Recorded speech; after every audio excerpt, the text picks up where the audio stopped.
अभी कुछ दिन में समाज सेवा का भाव आ रहा है महाराज जी, मैं क्या करूं? माता जी, अब आपका वृद्ध शरीर है, मुझे तो लगता है सब छोड़कर नाम में लग जाइए। देखो, समाज सेवा के लिए अब शरीर आपका साथ देने वाला नहीं है। अच्छा, भगवत सेवा के लिए 4 दिनों के बाद ये और डाउन होगा, उसके लिए स्वस्थ शरीर चाहिए। आप तो बस बैठ जाओ, मतलब बैठने का मतलब अंदर से, और बस भरोसे में हो जाओ प्रभु के, और राधा राधा राधा राधा, हे नाथ जैसी हूं आपकी हूं। अब आपका सतत चिंतन, अगर नाम जब चल पड़ा तो जीवन में सबसे बड़ी साधना है नाम जप। ये बड़े बड़े महापुरुषों ने, आप चाहे गीता जी पढ़ करके देखो, चाहे गुरुवाणी जी पढ़ कर देखो, जितने भी महापुरुष हैं उनकी बात आप सुन के देखो, आखिरी निर्णय यही आता है कि आप नाम जप कर रहे हैं कि नहीं कर रहे हैं, और नाम जप अंदर से चल रहा है कि नहीं। अगर अंदर से चल रहा है तो आप चिंता मत करें, अब हमको नहीं भटकना चाहिए। हमने नाम पकड़ लिया, बस हम नाम में लग जाओ, और नाम जपते हुए जब तक शरीर चल रहा है तो जो ठाकुर सेवा बन जाए, जो परिवार सेवा बन जाए, वैसे अब सेवा लायक शरीर नहीं है वृद्ध शरीर, अब तो सेवा करवाने लायक शरीर है।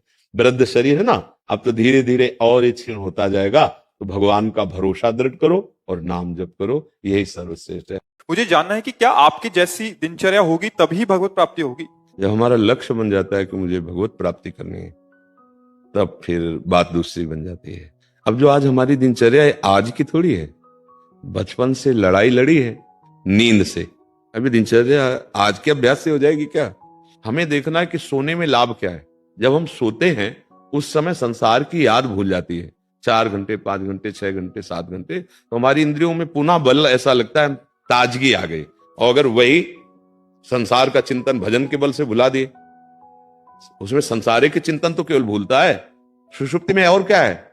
आप सो गए, संसार का चिंतन भूल गए, बस थकावट मिट गई। संसार के चिंतन को भूलना है। अगर हम राधा राधा राधा राधा राधा कहते हुए 2-4 घंटे से काम चला लिया और शेष समय नाम जप करते हुए सेवा कार्य कर रहे हैं, तो थकान नहीं होगी।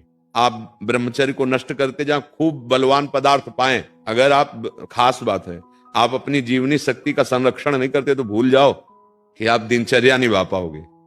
विषयी भोगी पुरुष की कभी दिनचर्या नहीं होती। अब ऐसे थोड़ी परमार्थ में चला जाता है, थोड़ा कसो अपने जीवन। महाराज जी, क्या किसी के बारे में गलत सोचने पर भी हम पाप के भागीदार हैं? क्यों गलत सोचे हम? अगर वो गलती हम में नहीं होगी तो बाहर दिखाई, हमारा चश्मा हरा होगा तो हरा दिखाई देगा, नीला होगा तो नीला दिखाई देगा। सच्चाई मानिए, वो दोष हम में है तब हमें दिखाई देता है। अगर वो दोष हमारे अंदर ना हो तो हमें नहीं दिखाई देगा। देखो, आप सब बैठे हो ना, हमारे इतना प्रेम अंदर से लग रहा है कि जैसे किसी के प्रिय रिश्तेदार आए, तो कैसा लगता है? ऐसे मेरे आप प्रिय रिश्तेदार हो। आप जब प्रश्न करेंगे तो उसके सुधार के लिए उत्तर दे देंगे, भले वो डांटना पड़े। एक प्रियता को सीमित कर चुके हैं अपने शरीर में, अपने परिवार में। अब दूसरे पे दोष दर्शन का अधिकार, क्योंकि दूसरे हैं। नहीं नहीं भाई, जो हमारे में गलती है वही हमें दिखाई देती है, अन्यथा नहीं दिखाई देगी। भक्त क्या देखता है? सबके हृदय में भगवान विराजमान है। यही बात देखने से बच जाओगे। अगर दूसरे के दोष देखोगे तो गंदगी अपने हृदय में डाल रहे हो, बाहर से गंदगी डाल रहे हो। मानव जीवन मिला है बाहर गंदगी फेंकने की, निकालो अंदर की गंदगी, और जो भी अंदर शुद्ध हुआ, निर्मल हुआ, सोई काम बन जाएगा। भगवान को भाव रखना है, पर वर्ताव वही करना जिस रूप में आए। अब सांप रूप में आ रहे हैं तो आरती सजाएंगे थोड़ी, अपने को बचाएंगे और उनको निकालेंगे। आए तो भगवान ही रहे ना। रोग रूप में आए तो औषधि रूप से पूजा, और दुष्ट रूप से आए तो डंडा रूप से पूजा। पूजा जरूर करेंगे, अपने अपने कर्तव्य का पालन करो और अपने को देखो कि हमसे गलती ना हो जाए, बस बढ़िया बन जाएगा।